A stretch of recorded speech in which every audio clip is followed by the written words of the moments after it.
Hello, everyone. Welcome back to another episode of your favorite Ravens YouTube channel and podcast, Talking Ravens all day, every day, with your host Justin P. and my MVP, billion-dollar co-host, Miss Shannon Finch.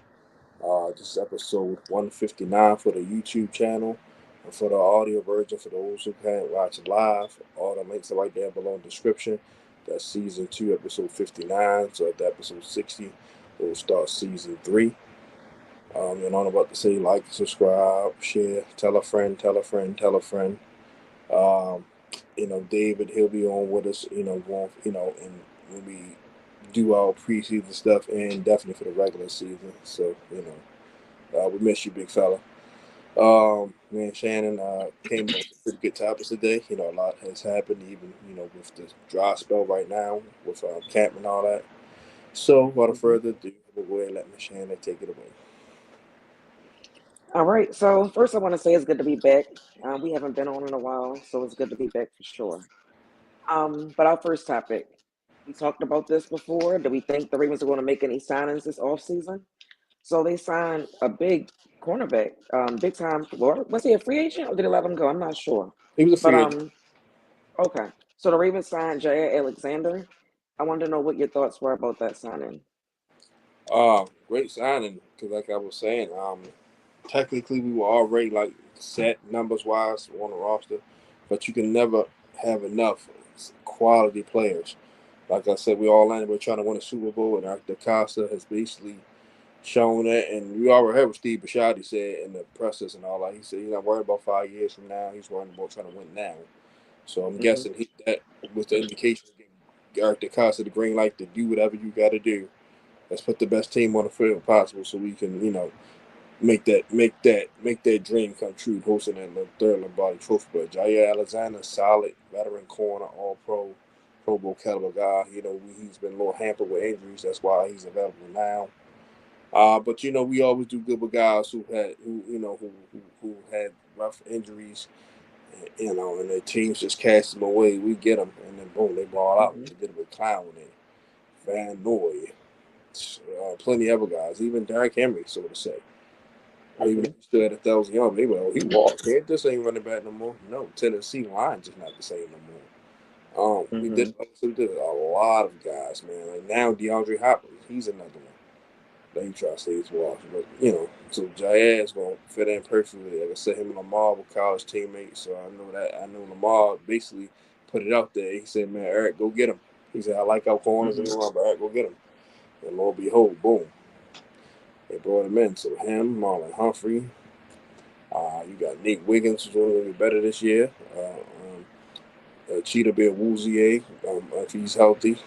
TJ Tapper, same with him. And then you got, guys like Jalen Allen Davis, the two rookies, Bilal Kone and Robert Longabane. So that just means this cornerback room more stacked, and I love it because now you're going to have guys competing for reps. So I love it. It was a great sign. Hmm. Yeah, I agree. I think it was a great signing as well. You think about it, we talked about last year, like saying that we had the best secondary in the league. I think adding him, we upgraded from last year. And in addition to the draft, I think we can still say we have the best secondary in the league. That allows for different guys to do different things. And some of them can be on the field all at one time, depending on what type of scheme you're trying to run. And some of these teams that have, more than one or two wide receivers, even adding the tight ends into it, you need guys to be able to defend. So I love the signing. Like I said, it was an upgrade. I can't find any fault in it at all.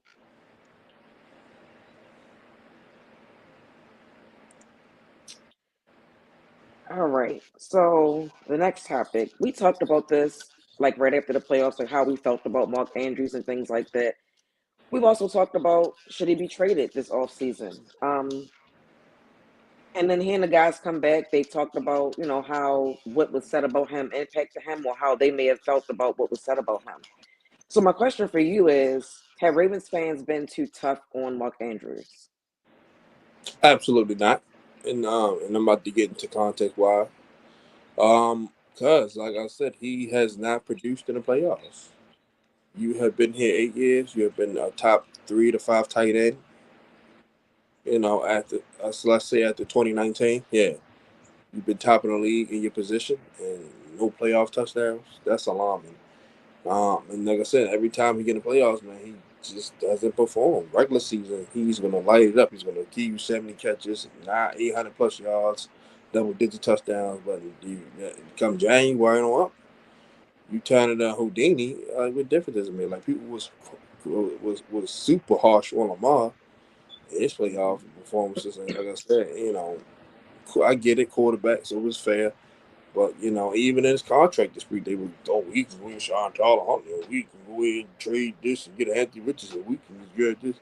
No, absolutely not. It's warranted, and I mean, you love Mark Andrews, but no, like I Mm-hmm. said, you can't be top five in your position at worst, and don't perform in the playoffs. Because when playoff time comes, Travis Kelce could look like dog shit in the regular season. Mm-hmm. I'm January, he catching everything. Same with George Kittle.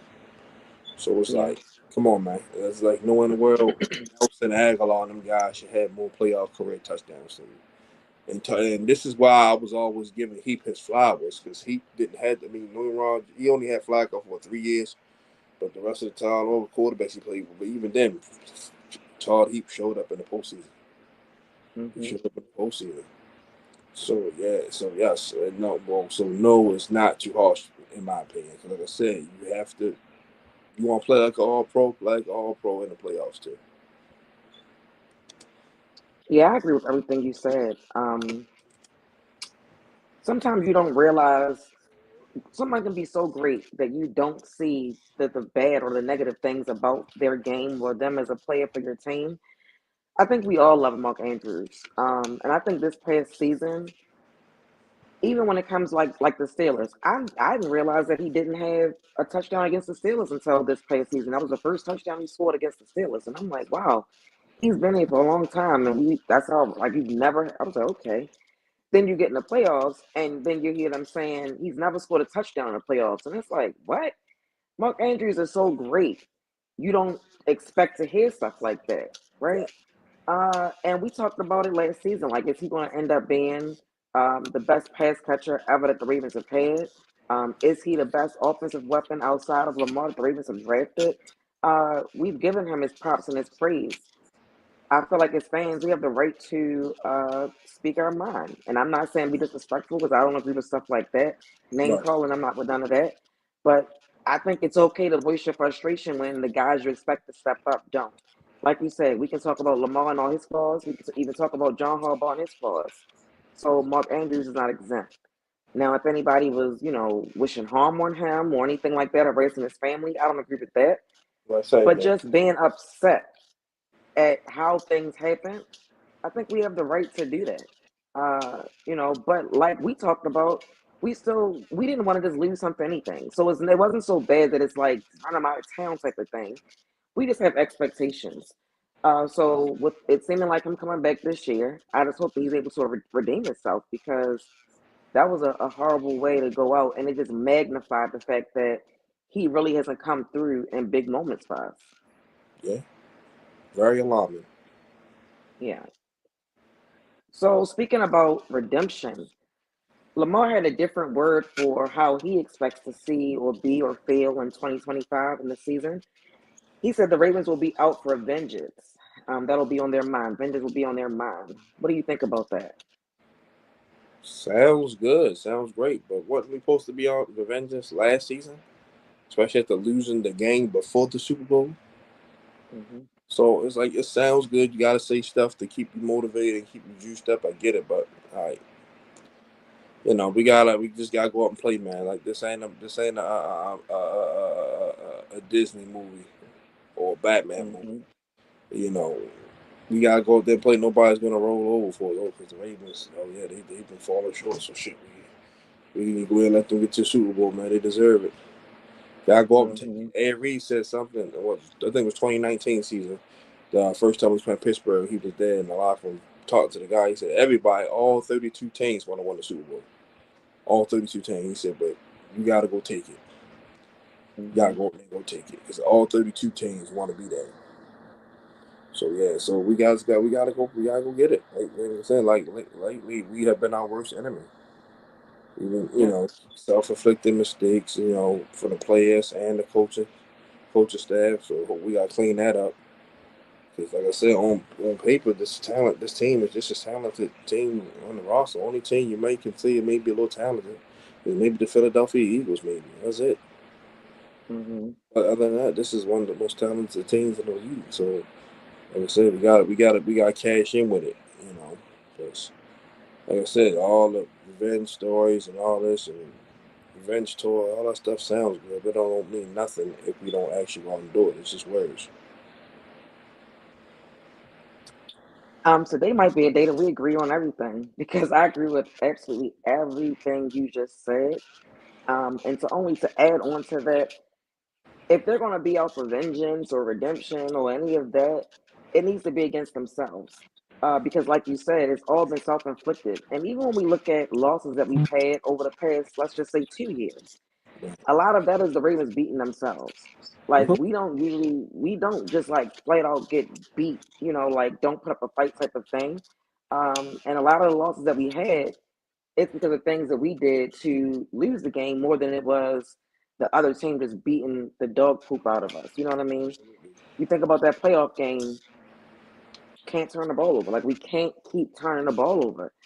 We could talk about wanting to get more turnovers defensively. I think that we should want to get more defensively, but sometimes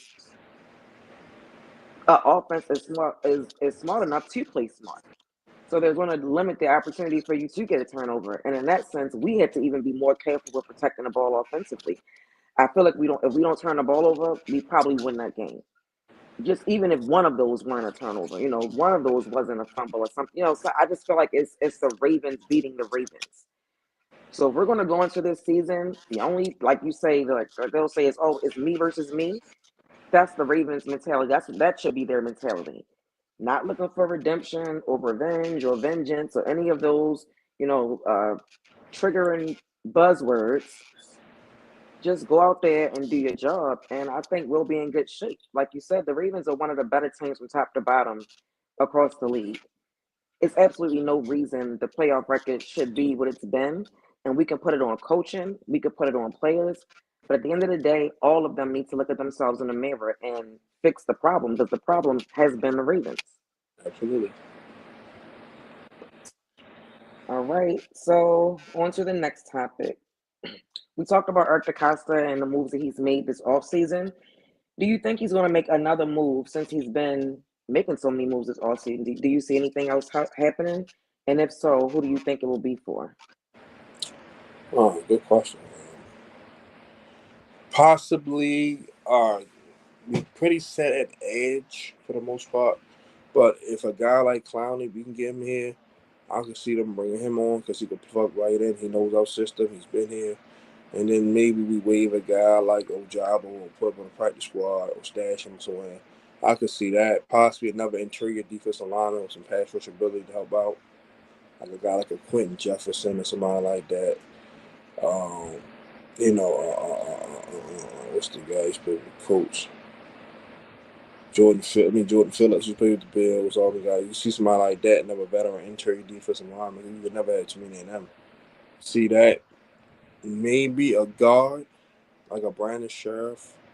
Somebody's Hmm. available. He can come in right away, plug and play.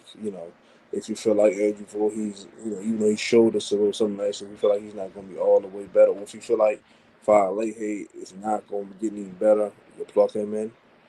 So Hmm. that's about it. Probably maybe edge, interior D line, maybe all interior offensive line, maybe safety. Since AD went down, maybe a safety.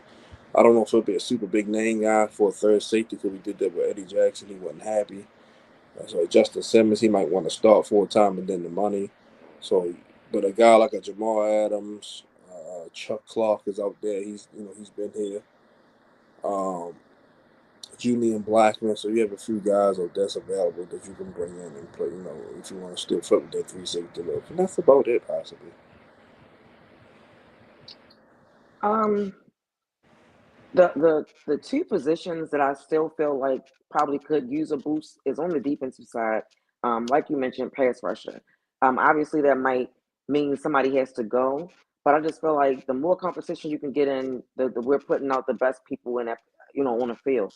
And if that means somebody that we might root for or like at some point has to be cut, or like you said, go to the practice squad. That just has to be that. If you talk about like names, I'm still sticking to the names that I've been thinking about all off season. You mentioned Clowney. I don't have a problem with him. Like you said, he's been here before. He did great with us when in the role that he had. As far as I know, Judon still hasn't found a team yet. And That might Darius Smith. that one, both of them to Ju. Not, I'm not saying all three. I'm saying No, I one was of the just three. no for sure. Reason I'm saying them two because both of them kind of put a sour taste in the organization's mouth. But Zadarius will be back because the contract situation they could overlook that because he wanted more money. They can overlook Hmm. that. But Judon kind of said some stuff, so it was like, Oh, I don't know what I don't. I didn't know he said anything. yeah, him and Marlon got into it really bad when he first. It was when he first went to New England 4 years ago. So Oh no, I never even heard it. yeah, I never knew about it. got into it. He was saying some stuff that saying we held them back, et cetera, this and that. So Oh no, I really would have. I gotta look into. I never knew that. Look, yeah, I the never knew that. So if I knew that, that might change my opinion. But not but knowing Shannon that Costa unbiasedly, I'm like, he overlooked that and say we'll put that behind us. We're trying to win a Super Bowl. So think a lot can change in 4 years. yeah, yeah. I don't know, but those are three guys, and it's more or less like because I'm familiar with them. So if they were Absolutely. going to bring in a pass rusher, I wouldn't mind it being one of them. And like I said, to me, it breeds more competition. And lastly, and we talked about this too. Middle linebacker. Shout out to CJ Mosley on retirement. Um, I loved him here. Didn't want him to leave. He went on to the Jets. Did what he did there. We talked about him being a possibility as well. To come to find out that they were in talks and wanted a reunion. Were interested in a reunion, but his neck injury basically didn't heal probably how he thought, and he just decided to retire. And I gotta respect that. You can't play with the neck, back, feet, foot injuries, like stuff like that is just hard to heal sometimes. Yeah. So in that case, I don't really know who else is available as far as free agents. But if I was thinking about maybe a need, I would say middle linebacker as well because we talked about not just giving it to Trenton again. We kind of made that mistake last year. Yeah. Um, we did lose some linebackers that helped us out. They were rotational and did what they had to do when they came out there. But those are the only two that I can really say probably we need help because, like I talked about, I think the secondary is in good shape. It wouldn't hurt to add a safety because of the injury. Offensively, I feel like it's already a lot of competition there in the guard position. Like we still don't know for sure who's going to get the starting job as far as the guards are concerned. Um, so I don't know if adding another piece to that helps. But if they look bad, like in training camp, if they look like they need some help, then I'm all for them getting guard help. Other than that, I feel like we're pretty solid on both sides, except for those spots. Yeah. Anybody we add now was a luxury, so that's the good thing about it. Yeah. So we both kind of touched on this in previous topics. Emmanuel Acho said that the Ravens should be the AFC version of the Eagles. Do you agree or disagree? I agree. I just said it. Not too long ago when we were talking about the Vengeance, like we're probably the second most talented team behind them. Hmm. And we are even better than them in certain positions. So yeah, definitely, he's not lying about that because they've been to the Super Bowl twice in the last three. Matter of fact, in the last 7 years, they've been to three Super Bowls, Mm-hmm. 1, 2. So that says a lot right there. So Hmm. only other team that's been successful in them in the NFC is the 49ers, but they didn't cash in. Going to Super Bowl twice in the NFC. They're the only other team that had a success besides them. But definitely, yeah, he's not lying about that. Because like I said, our quarterback's better, running back. If you're going to give a little nod to Saquon because he's younger, that's fine, but it's close. Their receivers like a notch or two better. We have better tight ends. The line is better than theirs. Defenses, we both equal a lot. So yeah, the difference is from them. Their head coach, young. I love me some Hobbs. I get on, but their head coach is young. More, he's more adaptive to today's game. He listens to the players a lot. So that'll probably be the difference, and how he's like he don't care. He gonna go get who he want. DeCosta starting to show that. He's showing it in certain aspects, but Howie is always an all in. Every year they try to build the best team. They gonna win a Super Bowl. So So it's a lot of similarities between the two teams. So he's not lying. Because, like I say, you look at it, like I said, the last only playoff game we really got our ass stomped was the Titans game. And I was there. And you watched that game. I don't know if you were there or not, but I know you definitely watched. It was Mhm. miscues in the game that led the game to being like that. Like Mark Andrews tipping the ball instead of just catching it. We kept going for the fourth down instead of taking field goals. It was things that led up to the game getting out of hand like that. But like I said, all the rest of the game, playoff games, we were within a score. So it was like we just been beating ourselves. Like, even when we played the Bengals with our fucking with our JV team out there. Tyler Huntley thought he was Air Bud, boom. So it's like little things like that just been hindering us. We just stopped making those stupid mistakes. Philly play a lot smart in the postseason. You don't see Jalen turning the ball over. Like they might throw an interception here and there, but that's it. But all our playoff games have looked the same. Turning the football over and not being able to get turnovers. So it's the same thing. But all in all, he's right. We should be. Yeah, like it's not anything to even disagree or debate about because it's a compliment on one hand because that you're speaking highly of the team, the roster, the organization, and feeling like the Ravens should be X, Y, Z. But one thing out of everything you just said that I was going to say as well, the difference is the Eagles play smart in the postseason. And I said this about Josh Allen when we played against him. He didn't have a wild game. Like he doesn't always go up against us in games that you see him against other teams. He doesn't have that against us. But he also doesn't play without outside of himself. He Right. plays smart. When he needs to play smart, he does that. Same thing for the Eagles. They as a team, they don't play without outside of themselves. One thing we like to say about the Ravens is don't get cute. Sometimes I feel like they've spent so much time trying to prove that Lamar can pass the ball that we take away our best asset that's been our best asset since he's been on a team. That Mm. doesn't mean that like all he can do is run. Sometimes it calls for passing. But I just feel like if you play smart and play your game and don't go outside of yourself, you could win more games. So yeah, like I said, it's not anything to debate or disagree with because ultimately it is a compliment. And then it just goes back to the previous topic that we had about what the Ravens mindset needs to be this year. It's them. It's me versus me. Don't worry about anything else but improving yourself, self scouting, and what you've done wrong over the years. One more thing I'll say though is that the Eagles, should I say lucky, or should I just say they play in the NFC? I mean, The AFC has competition, yeah, and one thing you need to win in this league is quarterbacks. And if you name the top five quarterbacks in the league, I guarantee you four of those five are going to be in the AFC.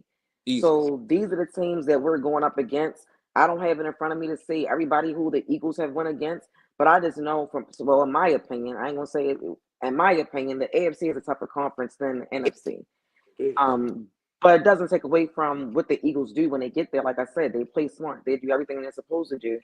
So should the Ravens be the AFC version of the Eagles? Sure, and they can be. They just got to get out of their own way. I'm gonna piggyback off the other comment you said, then we can move forward. Great stuff. Hmm. On the whole, like you said, we try to get too cute and prove them all pass but that narrative been thrown out the window years ago. Like I'm trying to figure out like if anybody still has that question. I'm talking what the end of side. I'm talking what you root for the Ravens or you just a pure football fan. You just don't need to talk about football. Like Hmm. he been cleared that out after the 2019 season. He been cleared that out. Like like I said, the play calling and the system he had was just terrible. Look what happened with the Chargers. Yes, they went to the playoffs, but then Justin Herbert looked terrible because of the Greg Roman passing concepts. That system has an expiration date on it. It'll get you good, get one year one. And after Hmm. that, finito. That's why he got put out of San Fran.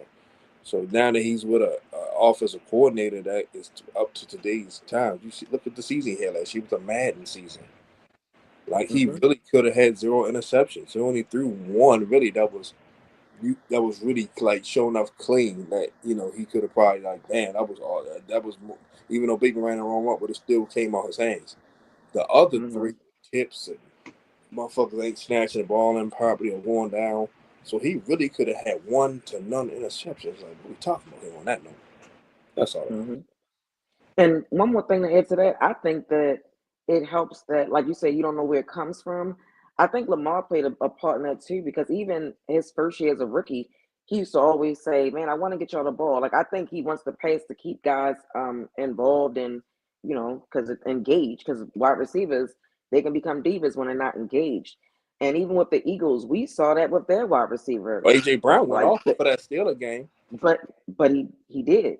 I'm He saying did. But he my was point, looking good. but remember, it was games where they weren't, because when they did go off, Jalen first thing Jalen said in the press conference was, Y'all "That's what wanted y'all to see. wanted to That's see." what I So meant going so I'm off. so I'm My bad, I not cut you off. I meant going off as like he was like zapping out, like, yo, what's going yeah, on? and that's what I'm saying. So, but the thing about when I'm saying stay within yourself, the Eagles don't even care about that.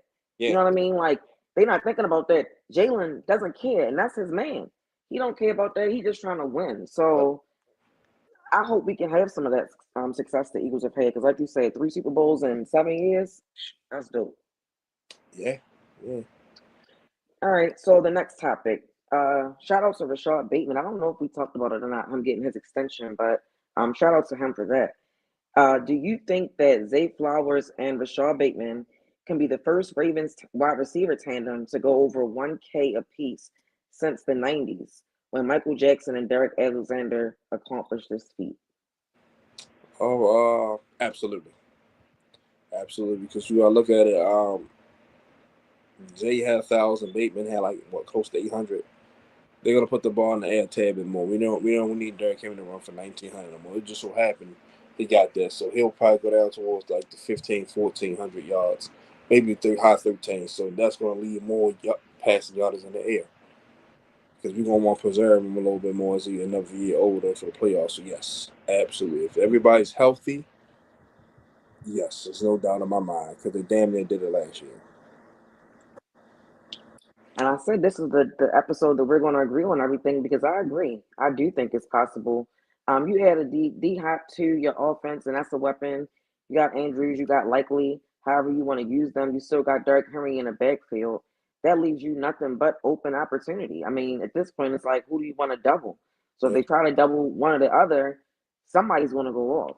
And if you try to play everybody man up, somebody's going to go off. So I think it's very possible that it happens. And if it does, that's a benefit to our offense. It just opens things up, and um, it can just make us be able to be more creative offensively when you realize you can utilize all of these guys at one time, not just two or a tight end here. You know what I mean? Like, so I definitely think it's possible. And Rashad Bateman's going to be playing inspired because he's happy about that contract. I just seen something he said recently about how appreciative he is of it.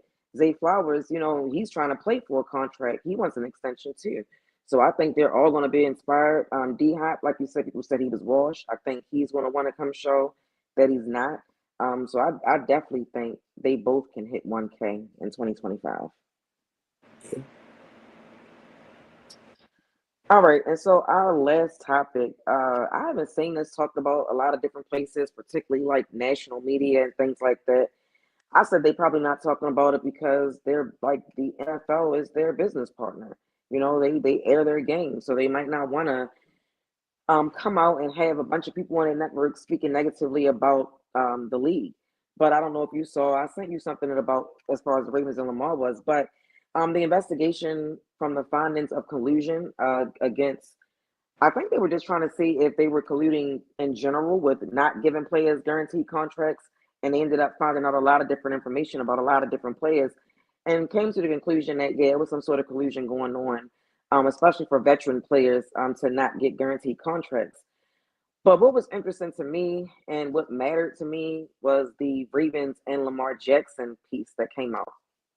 Now, when Lamar and the Ravens were going through their whole contract dispute, we talked about it. We talked about how busy we stayed in the 2023 offseason because it was just so much drama.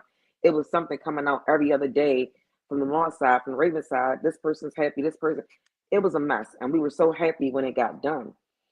But some facts came out about the Ravens and Lamar and how those negotiations actually went. So I just wanted to know, what did you think about what came out in the findings between Lamar Jackson, the Ravens, text messages, phones not working, guaranteed not to. What did you think about all of that? The little bit that I did read out, but I like it's the NFL is always a business first, always have been, always will be. So I it probably was to a certain extent. You could say the same thing with Shador Sanders. Collusion with that because that's humble to Sanders family because Dion went on to Oprah and told him about he ain't playing for this team, that team, damn near named half the league. That didn't help, but I'm pretty sure he learned from that. Because Okay. it's good to be confident. Nobody's saying you gotta be not to be confident, but being arrogant and cocky are two different things, two different avenues, and sometimes beyond float between the lines with both of them. Because that was just that was a little much. But as far as Lamar, y'all can probably see that because Arthur Blank even said some stuff. Yeah, he's a great challenger as a talent, but he was hurt the last 10, 12 games, the last 2 years, or something like that. And then Mm-hmm. you got other people saying some things like the Commanders. I think the Commanders were the only team actually ready to give him whatever he wanted. And but all the rest of those were saying little stuff. So I'm pretty sure because the Deshaun Watson contract, it was a bad contract. The Browns just, they would just they had to oversell to get him there because it's Cleveland. Because I think he was going to sign on Atlanta because that's where he's from. But they had to Mm-hmm. oversell to get him there. But they kind of opened that door.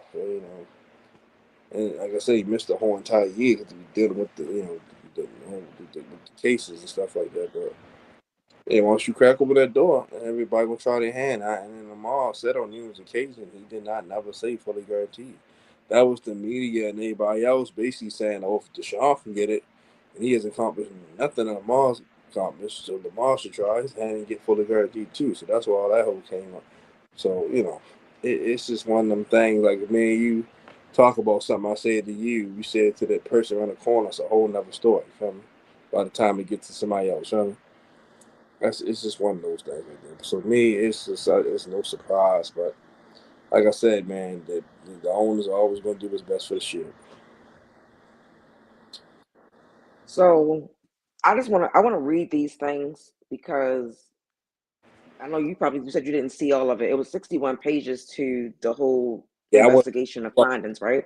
Yeah, I So I wasn't. didn't read all of it either. I didn't read all of it either, but I did. I found the part about the Ravens and Lamar interesting, right? So let me just say this. This is what they found in Okay. it because something you just said that nobody off. I mean, that the Washington may have offered him a contract. He said nobody offered him a contract at all. And the thing about the guaranteed money, he supposedly they found a text of him saying that that's what he wanted. He wanted the guaranteed contract. Um, Oh, okay. but see, this tweet doesn't have all of the actual text. So actual text messages sent out, right, where Lamar was saying basically he wanted fully guaranteed, right? So these are the things that stuck out basically about the Ravens and Lamar. Lamar told GM that his phone was broke and his mic was broken, so he couldn't talk to him during negotiations, which made it even harder because Lamar didn't have an agent. That's a problem to me because I don't necessarily believe that. I don't believe his mic was broke. Because what person do you know, even us, if my mic broke on my phone, you think I'm not going to be getting a new phone? I think you would go get a new phone too. Lamar's a millionaire. If his microphone was broke on his phone, he would have got a new phone. I think that he just said that because he didn't want to talk to Eric Decosta. And again, that does make it hard to negotiate because if I can't talk to you, I don't want to do everything through text. But this is a new age, and these guys, that's how they communicate. So in Lamar's mind, this I'm gonna text what I want, and I ain't talking to you. Either you want to give me what I want, or that's that. The next one, Lamar Jackson demanded a fully guaranteed contract before and after the 2022 season. The Ravens offered two considered guaranteed deals. He declined and requested a trade. I got a problem with that because just like you just said, Lamar did say during that time, I didn't ask for a fully guaranteed deal. Stephen A. Smith went on First Take and said that he was told by Lamar's team that Lamar didn't ask for a fully guaranteed deal. So the whole time that was going on, all at the score, we're debating as fans about whether he is or isn't worthy of something that he actually asked for, but he's probably telling us I didn't ask for it. And I just felt like that just added to the drama. Like when I would say I hate unnecessary drama, that's unnecessary. If you're negotiating your contract Negotiate your contract however you want to do it. But saying one thing behind closed door and then coming publicly saying something different, that does nothing but try to make the public turn on the Ravens, right? Yeah, for sure. No team contacted Jackson after he was franchise tagged. He never submitted a list of teams that he wanted to be traded to. DeCosta assumed that Lamar was gone until the day before 2023 draft when he sent Lamar a new offer and Lamar immediately accepted it. And then it says this all came out in a collusion case. So I read all of that because I just wanted to be clear about why I'm saying what I'm saying. It's over with. Like, we got the deal done, so it's like cool, right? But remembering how we all felt in that moment, remembering the arguments that we've all had in that, That I'm had mad all over again just thinking about it. split down the middle, like woo. Yes, it was like, yeah, and it's like you don't know who to believe. And one thing I always say is like people will be like, "Oh, y'all siding with billionaires." I like to say that's millionaires and billionaires business. I'm a thousandaire. I'm not siding with nobody. Like if they right, if the player is right, I'll say that. If I think they right, if the team is right, I'll say that as well. Right. In that case, I just felt like that was a negotiation. They were negotiating, doing whatever tactics they felt like they needed to do. What I will say is this: Lamar is up for an extension now. Like we can extend him again, kind of do the same thing that the Bills did to kind of get ahead of it. So you're not paying, because it's just going to keep inflating and paying quarterbacks more and more money. I hope that the next negotiation can go by a little bit easier. Don't play any phone games. Don't play any Twitter games. Just negotiate normally and try to get this done because ultimately the deal that he did accept, it was a great deal and it was a fair deal, I think, for everybody. And it's a deal that could have been done before. Taking it back to the Eagles again, I think Jalen signing his contract made Lamar say, you know what, let's get this done. And that's how it was right before the draft. But I think that made him, accept more. They probably had like I've always been told if you are in negotiations and you don't walk away mad like you didn't get something you wanted, you're wrong because both parties are going to give something that they don't want to give at some point or get something. It works both ways. So let's just hope this next round of negotiation goes a lot smoother than 2023 because that was horrible. Yeah, hopefully he just had everybody he needs to have, whether moms, whatever consultant, whatever lawyer, whatever, whoever. Have them on with you. That way, is everything is right then and there, and just not all the speculation and hoopla. But yeah, this one should be a little bit more easier. That's the cost of business. Mm-hmm. Well, everybody, that's it for today's show. Great stuff as always, Shannon. Go ahead. Yeah, the floor is yours. Well, first, I want to say congratulations to your Oklahoma City Thunder. We haven't recorded since they won a championship. Great season for the whole team. SGA, great way to end the season. That's a historic season. And it's actually pretty dope that it's all been documented by Netflix. So we'll be able to see that in season 2 of Starting Five from the beginning and see the work that it takes to get to that point. Congratulations. That was dope. That was dope to see. That was a great series. I know a lot of people said they weren't going to watch it or didn't watch it or was mad. If you're a basketball fan and you actually looked at the games, not biasly, you saw some good basketball from both Absolutely. sides. And getting to a game 7, I mean, it looked like it was going to go down to the wire until the injury. And I ain't no injury blamer person, so that doesn't mean anything to me. Congratulations to your boys. Thank you, Shannon. I also want to say that the Orioles are struggling. They pick it up. They won some games, put some wins together, but we're still at the bottom of the division. Either way, we're still repping. I'm still rooting for them, and it'll be interesting to see what they do by the trade deadline. If they make any moves, are they going to be sellers? Because we're not in a place of competition right now, so you might not want to be trying to buy, quote unquote, players from other teams. And shout out to my Lakers. We got Luca coming back next year. We're going to win a championship next year, so I want you to enjoy it right now. We signed the DeAndre Ayton. I think that's we needed a big man. He's young. We still got LeBron. No comment. But shout out to the Lakers though. All right, I'm gonna remember that, Shannon. So okay, What? I said we're gonna win a championship. We are. yeah, Everybody's gonna be everybody's gonna be inspired and motivated. They call Luka fat and said he smoked hookah and drank beer. You don't think he's gonna come back and kick butt next season? He gonna kick butt, but still get his butt kicked on the defensive end. Unless he just miraculously just become a good 2-way player, he gonna still You score. know why that don't bother me though? You know why that doesn't bother me? And I love two-way players. My favorite players are all two-way players. But it doesn't bother me because so many guys in the league can't play defense. So I just feel like if we gonna call Luka out and hold him accountable for it, it's a whole lot of people in this league that need to be lined up right next to him because a lot of these guys don't play defense or can't. I think defenses want to. And guess what? If you build around them, you can hire a player that you think can't play defense. Golden State did it with Steph. Steph at least getting the passing lane to steal the ball. That's Steph very easy. get so does Luka. You ain't see Luka have his number one in every statistic last year in the playoffs. He can get some steals, but I think the best thing to do, really honestly, is to get a perimeter player who can play defense, whether it's a shooting guard, another guard, or a three. Just put people around them. You got the big man back there, so that basically what I'm saying is don't leave him exposed. Yeah. Even if he's in front of somebody and they get around him, you know there's somebody behind him to clean it up. Is my point. So if you do that, you build around a talent like that, how can you not win? Well said. Like Oklahoma City is built like they did great with building that team. And they play great team defense. Oh, so yeah, the Lakers can do it. They can do it. The difference is with that, everybody on the floor, even Shea. Shea is the worst defender, but that's only because Yeah, everybody else is good. But he still yeah, straps, and that's and yeah, like only because it's about want to.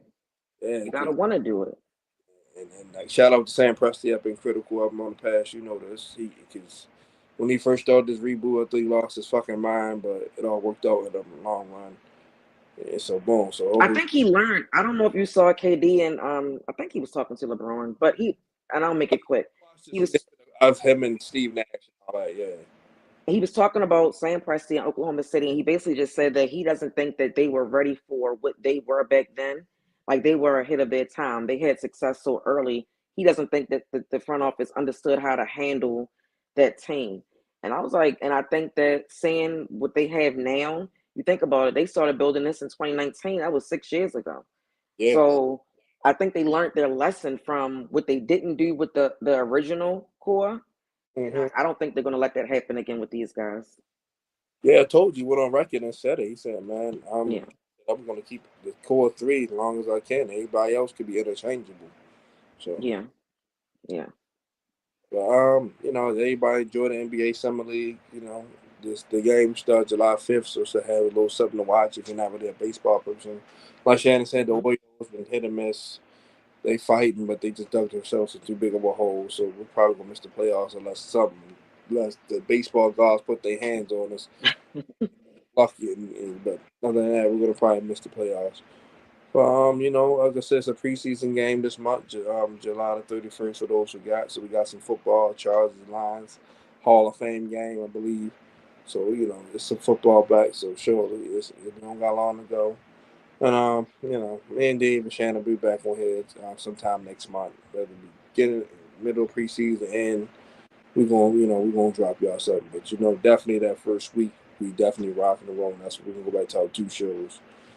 So Hmm. everybody enjoy your Thursday, enjoy your 4th of July weekend. A lot of those got a lot. Damn, everybody got 3-day weekends to enjoy. See the fireworks, enjoy the cookout, spend time with your friends and family. Y'all know what I'm about to Hmm. say. Make sure y'all trade. You know what that stands for. Talk Ravens all day, every day. With your host Justin P. and my MVP being out of co-host Miss Shannon Finch. We love y'all guys. We'll see y'all in a month or so. We out. Good night. Bye, Justin. Bye, Shannon.